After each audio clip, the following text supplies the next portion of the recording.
When the economy is strong, creating opportunities and growing wages, that's when people experience the American dream. But this dream is in danger of becoming the American nightmare. The future looks bleak. Job losses, lower wages for those lucky enough to keep a job, and massive tax increases on average Americans. For many families, that could mean tighter budgets, less money to buy food and clothes, and little prospect for a family vacation or for being able to improve their financial situation in the future. It might mean working longer hours, taking on a second job, or working an extra few years instead of retiring just to keep up with mounting bills. And that dream of giving your kids a better life than you had, that may be out of reach.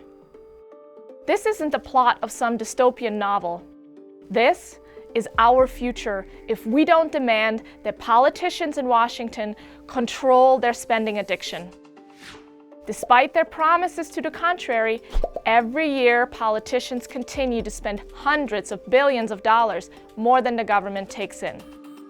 And every year, they put it on the national credit card. And the bill grows bigger. That bill currently averages $67,000 for every single American. If you're a family of 3, that's over $200,000. And just like the credit card bill you get at the end of the month, this bill is coming due. But it doesn't have to be this way.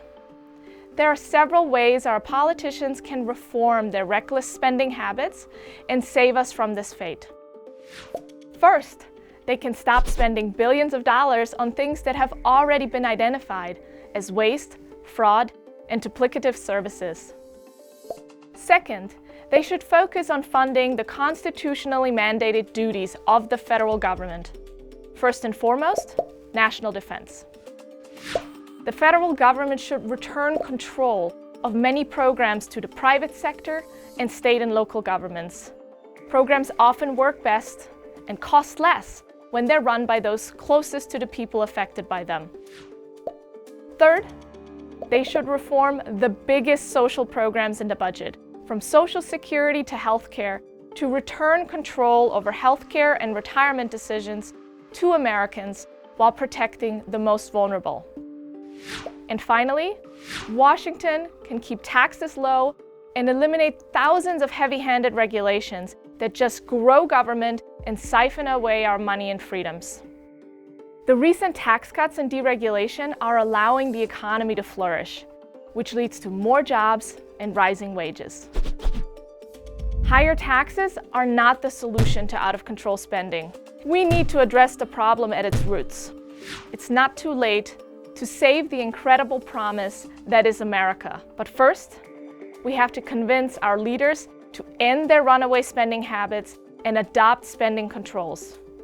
By taking these steps, we can reverse the current course, live in a freer, more prosperous America, and save the American dream for our generation and for generations yet to come.